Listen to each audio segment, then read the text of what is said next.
السلام علیکم ورحمۃ اللہ وبرکاتہ۔ ناظرین، کرلش ارحان کی 10ویں قسط کا تیسرا ٹریلر دراصل ایک اعلان جنگ ہے۔ ایسا اعلان جس میں صرف تلواریں ہی نہیں بلکہ قسمتیں بھی آمنے سامنے کڑی نظر آتی ہیں۔ ٹریلر کا آغاز میں ہی جس طرح نائٹ ٹیمپلرز کے پیدل سپاہی اور جنگجو گھڑ سوار دوڑتی ہوئے تلواریں بے نیام کیے ارحان بے اور ان کی سپاہیوں کی طرف بڑھتے ہیں، وہ منظر اس بات کی واضح دلیل ہے کہ دشمن تعداد میں زیادہ ہونے کے غرور میں مبتلا ہے۔ لیکن اس کے برعکس ارحان بے اور ان کی سپاہیوں کا گھوڑوں پر مکمل سکون اور وقار کے ساتھ بیٹھے رہنا یہ پیغام دیتا ہے کہ یہ وہ لشکر ہے جو تعداد پر نہیں بلکہ یقین پر لڑتا ہے۔ یہاں آنے والی قسط کی یہ پیشن گوئی صاف نظر آتی ہے کہ دشمن کی کثرت کے باوجود فتح ارحان کے قدم چومنے والی ہے، کیونکہ تاریخ ہمیشہ اسی کا ساتھ دیتی ہے جو خوف کو اپنے دل میں جگہ نہیں دیتا۔ اسی تسلسل میں جرکوتائی کا عثمان بے کے سامنے واقعہ بیان کرنا نہایت معنی خیز ہے۔ وہ جس جوش کے ساتھ بتاتے ہیں کہ دشمن ایک کے مقابلے میں 4 تھا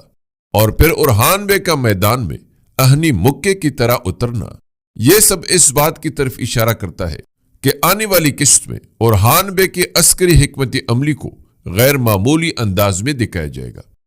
جرکوتائی کا جوش میں آ کر میز پر مکے مارنا صرف ایک رد عمل نہیں بلکہ اس بات کی علامت ہے کہ ارحان بے نے اپنے سپاہیوں کے دلوں میں وہ اعتماد پیدا کر دیا ہے جو بڑے بڑے لشکروں کو شکست دینے کے لیے کافی ہوتا ہے۔ بیمار عثمان بے کے چہرے پر مسکراہٹ کا آنا اس بات کا پیشخیمہ ہے کہ 10ویں قسط میں باپ اور بیٹے کے درمیان ایک جذباتی مگر فخر سے بھرا ہوا رشتہ مزید مضبوط دکھایا جائے گا، کیونکہ ناظرین ایسا لگتا ہے کہ یہ عثمان بے اور ارحان بے کا آخری ملاقات ہے، جس کے بعد عثمان بے اس دنیا سے رخصت ہونے والے ہیں۔ ناظرین، جب ارحان بے میدان جنگ میں اپنے سپاہیوں سے مخاطب ہو کر کہتے ہیں برسا کے لیے، اپنے شہیدوں کی خاطر، تو یہ جملہ آنے والی قسط کے لہجے کو متعین کر دیتا ہے۔ یہاں یہ جنگ صرف زمین کے لیے نہیں رہتی بلکہ شہیدوں کے خون کا قرض بن جاتی ہے۔ اسی مقام پر شاہنشاہ بے کا یہ کہنا کہ ارحان بے کے پاس دشمن کی ہر چال کی تدبیر موجود ہے اس بات کی پیشن گوئی کرتا ہے کہ اگلی قسط میں ہمیں ایسی حکمت عملی دیکھنے کو ملے گی جو نائٹ ٹیمپلرز اور بازنطینی قیادت کے لیے مکمل تباہی ثابت ہوگی۔ رات کے اندھیرے میں نائٹ ٹیمپلرز کا آگ کے شعلوں میں جلنا واضح اشارہ ہے کہ ارحان بے صرف کلی جنگ نہیں بلکہ نفسیاتی اور خفیہ حملوں میں بھی دشمن کو شکست دینے والے ہیں۔ کئی سپاہیوں کا نائٹ ٹیمپلرز پر یرغار کرنا اور جال بچھا کر دشمن کے گھڑ سواروں کا راستہ روک دینا اس بات کی علامت ہے کہ آنے والی قسط میں جنگ کا نقشہ یک طرفہ ہوتا چلا جائے گا۔ تلواروں کی جھنکار، تیروں کی سنسناہٹ اور ہولناک صدائیں صرف شور نہیں بلکہ اس بات کا اعلان ہے کہ یہ جنگ فیصلہ کن ہو چکی ہے۔ ارحان بے کا غضبناک انداز میں خنجر سے پے در پے وار کرنا اور پھر دھند میں چھپے دوسرے دشمن پر حملہ کرنا، جس کے بعد یہ انکشاف ہو جاتا ہے کہ وہ خود نائٹ ٹیمپلرز کا سربراہ ہیکٹر ہے، اس بات کی مضبوط پیشن گوئی ہے کہ 10ویں قسط میں ہیکٹر یا تو مارا جائے گا یا ایسی حالت میں آ جائے گا جہاں اس کا انجام سب کے سامنے عبرت بنے گا۔ ناظرین، ہیکٹر کا زخموں کی شدت سے لڑکھڑانا اس کے اقتدار کے خاتمے کی علامت ہے۔ یہی وہ لمحہ ہے جہاں نائٹ ٹیمپلرز کا غرور زمین بوس ہوتا دکھایا جائے گا۔ اسی جنگی ہنگامے میں بوران بے اور فلاویوس کا آمنے سامنے آنا نہایت اہم موڑ ہے۔ ناظرین، بوران بے کا فلاویوس کی بہادری اور ایمانداری کو سراہنا اس بات کا اشارہ ہے کہ آنے والی قسط میں فلاویوس کا کردار مکمل منفی نہیں رہے گا۔ فلاویوس کا جذبات میں آ کر یہ پوچھنا کہ کیا اس کے باپ کا قاتل مر رہا ہے اس بات کی طرف اشارہ کرتا ہے کہ فلاویوس اندرونی طور پر ٹوٹ چکا ہے اور ممکن ہے کہ وہ اگلی قسط میں کسی بڑے فیصلے پر پہنچے، یا تو انتقام کے راستے پر یا پھر حق کے ساتھ کڑے ہونے کے راستے پر۔ جنگ کے اختتام پر ارحان بے کے چہرے پر خون کے آثار اور اس کے باوجود سکون اور وقار اس بات کی علامت ہے کہ وہ اب جنگ کا عادی ہو چکا ہے، مگر اس کے دل میں صفا کی نہیں بلکہ ذمہ داری ہے۔ شہنشاہ اندرونیکوس کو برسا کے فوجی مرکز میں مدعو کرنے کا حکم ایک بہت بڑی سیاسی چال ہے، جس کا مطلب یہ ہے کہ آنے والی قسط میں صرف تلواریں نہیں بلکہ سیاست اور دباؤ کا کھیل بھی کھیلا جائے گا۔ اندرونیکوس کا غصے میں تلوار زمین میں گاڑ دینا اس بات کی پیشن گوئی ہے کہ بازنطینی اقتدار آخری سانسیں لے رہا ہے۔ شہزادی اسپورچا کا شہنشاہ کے سامنے یہ کہنا کہ وہ واپس نہیں جائے گی بلکہ یہیں رہ کر جنگ کرے گی، اس بات کا ثبوت ہے کہ اس کا کردار اب فیصلہ کن موڑ پر آ چکا ہے۔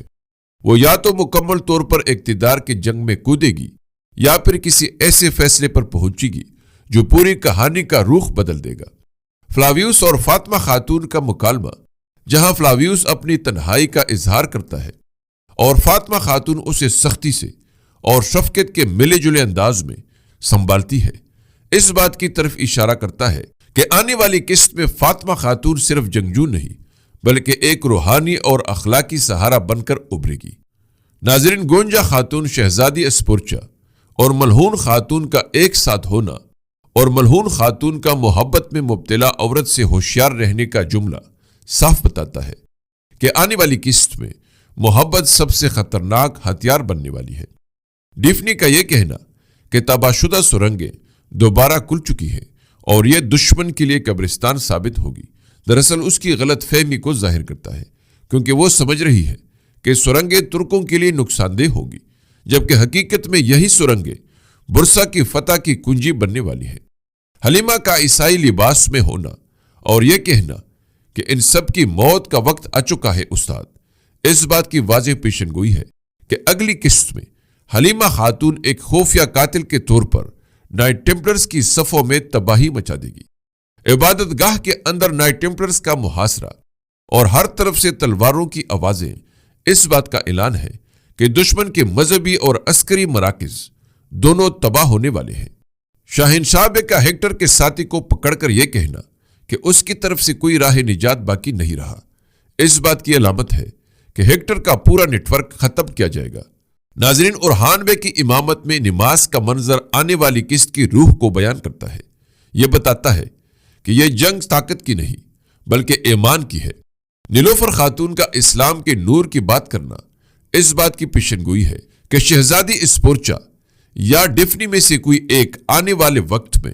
حق کے قریب آ سکتی ہے، اگرچہ راستہ آسان نہیں ہوگا۔ اسپورچا کا ڈیفنی کو ایسی پیشکش کرنے کا اعلان جسے وہ ٹکرا نہ سکے، آنے والی قسط میں ایک بڑی سیاسی یا ذاتی سازش کی نشاندہی کرتا ہے۔ جب اورہان بے برسا کے سامنے ساروز، شہزادی اسپورچا اور شہنشاہ کے سامنے یہ دھمکی دیتے ہیں کہ ایک حکم پر شہر پر قہر برس پڑے گا، تو یہ دراصل آخری وارننگ ہے۔ دشمن کے چہروں پر خوف، شہزادی اسپورچا کی حیرت اور ڈیفنی کی آنکھوں میں آنسو اس بات کی گواہی ہے کہ اب بازی ترکوں کے ہاتھ میں آ چکی ہے۔ برسا کے دروازوں کا کھلنا اور اورہان بے کا شاہانہ شکر کے ساتھ شہر میں داخل ہونا اور اللہ اکبر کی صدائیں اس بات کی تصدیق ہے کہ 10ویں قسط میں برسا کی فتح مکمل طور پر دکھائی جائے گی۔ عثمان غازی کے خیمے میں داخل ہو کر اورہان بے کا تلوار چوم کر خوشخبری دینا اور عثمان بے کا آخری وقت میں الحمدللہ کہنا اس پورے داستان کا روحانی عروج ہے۔ آخر میں اورہان بے کا تخت کے سامنے کھڑے ہو کر قسم کھانا اس بات کی پیشن گوئی ہے کہ فتح کے بعد بھی کہانی ختم نہیں ہوگی، بلکہ ایک نئی سلطنت، نئی ذمہ داریوں اور نئی آزمائشوں کا آغاز ہوگا، جہاں اورہان بے کو صرف فاتح نہیں بلکہ عادل حکمران ثابت ہونا پڑے گا۔ ناظرین، امید ہے کہ آپ کو ہماری یہ ویڈیو ضرور پسند آئی ہوگی، اس لیے لائک ضرور کیجیے۔ ملتے ہیں اگلی دلچسپ اور معلوماتی ویڈیو میں، تب تک اللہ نگہبان۔